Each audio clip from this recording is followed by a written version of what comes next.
Welcome to Girl with Blue Energy. I'm Patty, the girl with blue energy, bipolar disorder, ADHD, anxiety, and a whole list of other things. So today I want to talk about something that I've had some friends ask me to talk about because I have bipolar disorder, and I've realized since I've started making these videos that there are a lot of people who have loved ones with bipolar disorder and they don't know what to do and they don't know how to help them. And I think I provide some unique perspective because I'm openly bipolar, and I think I do a pretty good job at managing my bipolar disorder with, I'm a human being and I have bipolar disorder, so I screw up because it's a difficult disorder to manage, and it's extremely difficult for the partners and the family members, the sisters, the brothers, the moms, the dads who have people in their life with bipolar disorder. So I'm making this for you, and I'm going to talk about how to help your friend or loved one when they're having a manic episode. I have bipolar 1, which means I have full-fledged manic episodes. Fortunately, I don't get to that point all that often.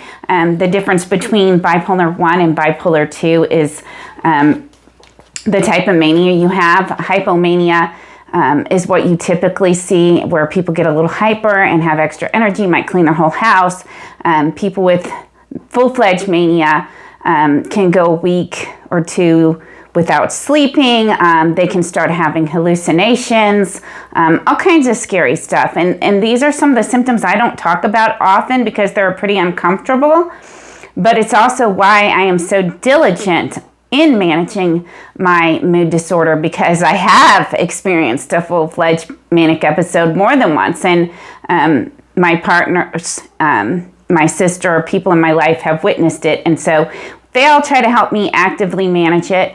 Anybody that goes days and days without sleep can have problems with this. Drug addicts, anybody. You don't get enough sleep, you don't eat, you get too much caffeine, it's going to affect how you function in your brain. So I have some tips for people if you're dealing with somebody that's having a manic episode, because I know you're going to want to try to help to calm them down, to slow them down, and it's really frustrating and makes you feel helpless watching someone else when you can't do anything. So I'm going to start by saying to use some of the principles I've learned from going to Al-Anon. You can't fix other people, you can't heal other people, you can't make other people get help. You can't even get people to acknowledge they have bipolar disorder. A lot of people refuse to admit that they have bipolar disorder, and I'm nobody's judge and jury. I just know that I see it a lot, and people will say they've been misdiagnosed or any number of things because it's a hard diagnosis to live with and to accept, and we all try to think we can mind over matter an illness away, and bipolar is a really, really challenging mental illness to deal with. So I'm going to start by, you can't fix them, you didn't create it, you didn't cause it, you can't fix them, you can only take care of you. But I'm going to add some tips that I would like people to know that love me, what I'd like them to do when I am manic, because I still get manic. In fact, I'm sort of recovering from a manic episode right now. So one of the things people do when they're manic is they talk a lot. They talk, and they talk some more, and they will drive you crazy, and their ideas will flip around, and they'll be talking about one thing, and they'll talk another, and then they'll keep talking, and they won't shut up. And you're just sitting around trying to get some peace, and you're worried about them, but they will not quit talking. They will drive you insane, and that's something you're just going to have to accept about the person you love, that when they're manic, they talk a lot, and they don't do it to annoy you. They don't want to drive you crazy. They may not even realize they're driving you crazy. So let them talk. Let them talk, let them talk, let them talk. If it doesn't make sense, it's okay. Let them talk. That's part of the disorder. We get a flight of ideas. Our speech patterns, for me, when I get manic, I skip words all the time, or I have aphasia symptoms. It's almost like having dementia. I will spit out a whole bunch of words. I'll skip half of them. and what I'm saying may not even make sense to you, but it makes sense to me. My brain just starts moving really fast, and I will replace words with the wrong words. And another thing people do when they're manic often that I see a lot, especially if they're spiritual, they will get kind of obsessed with spirituality and religion. They might go down deep rabbit holes trying to find the answer to life, the solutions for why we're here, figuring out the mysteries of God. In fact, I think this is a big component of bipolar and other mental illnesses. They might even have religious hallucinations. This doesn't mean they're crazy. This is just part of the disorder. And when they're not manic, when they come down from this, they'll be back to normal. I think it's sort of like somebody using drugs. I've never used anything other than cannabis and like caffeine, so I don't really know this from a personal experience, but I think it's probably similar to experiences people have had using stimulants where their brain's just not quite right for a while, and when they're back to normal, they'll be back to normal. So some things to not do. You're going to want to distract them, calm them down, diffuse them, and you can't. So, and bipolar people are really stubborn and obstinate, and if you try to tell them what to do, hey, you want to sit down and watch a movie, you want to go exercise, how about we play some cards? You're not going to get them to do anything. They're going to be in their obsessive state, obsessing about whatever it is they're obsessing, being manic about whatever their newest idea or newest rabbit hole they're going down, or newest spiritual discovery, new business idea, whatever it is, they're not going to stop doing till they come out of the manic episode, and they're not going to listen to you, and you're just going to annoy them if you try to get them to play games, watch movies, exercise, calm down, drink some tea, take whatever. They're not going to listen to you. So that's probably kind of discouraging, but the best you can do to help the person is be their friend. Listen, and listen. And when I say listen, I don't mean I mean actively listen, even if their ideas are crazy. Listen. They want to be listened to. They want to be validated. And the biggest thing you can do for your bipolar friend to help them through a manic episode is to reassure them that you love them and that they're not crazy and they're not going to crazy you away, because they may not acknowledge this, but most bipolar people have attachment issues because their bipolar crazy episodes wears out and exhausts and runs off all their friends. Mentally healthy people tend to avoid prolonged time with people that are bipolar because we drain you. We drain you of your energy. We're exhausting, and I want you to know it's okay to feel that way. I know that bipolar people are exhausting.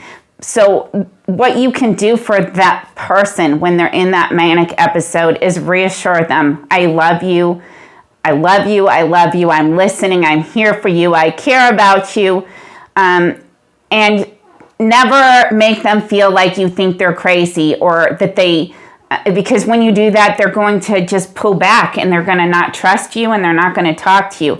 And there are times when, people need to be put in a hospital because of their mania. And I'm not the right person to say when that is. If you have concerns about the person's safety, if they're doing things that scare you, I would, it's a delicate topic because...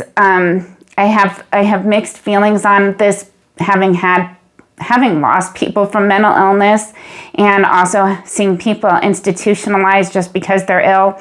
I'm not the one to talk on that, but I can tell you as a family member, you may know your partner or your friend better than I do.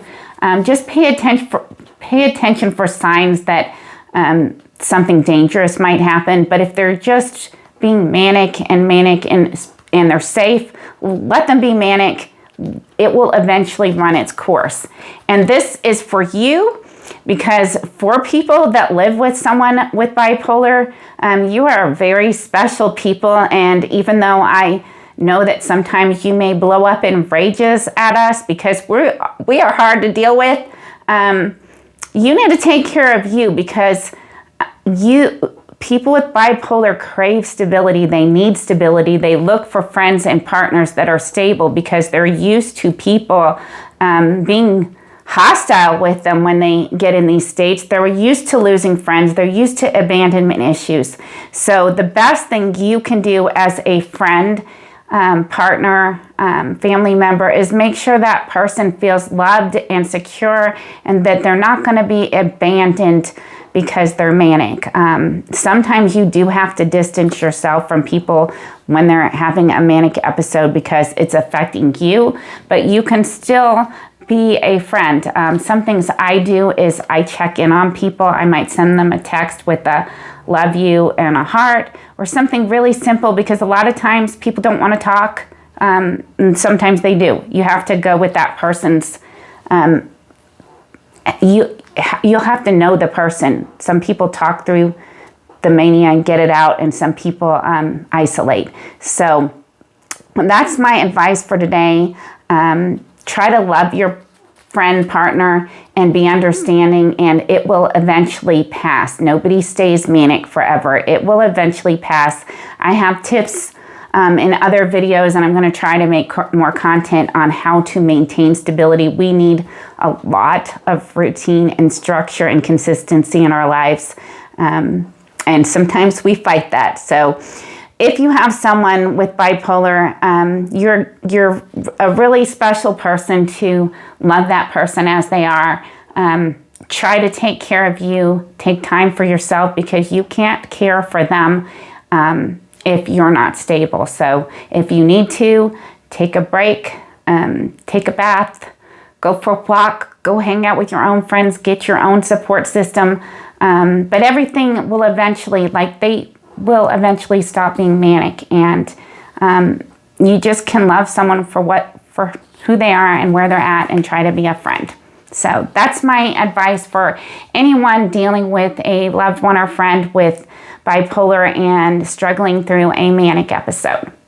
And if you got something out of this, I'm really trying to grow this channel to make a real resource for people who have bipolar disorder, ADHD, anxiety, and mental illness. So I would appreciate it if you would hit the like button and subscribe to my channel. And if you have ideas for content, send me an email at patty@girlwithblueenergy.com, and I will be happy to try to create some content for you.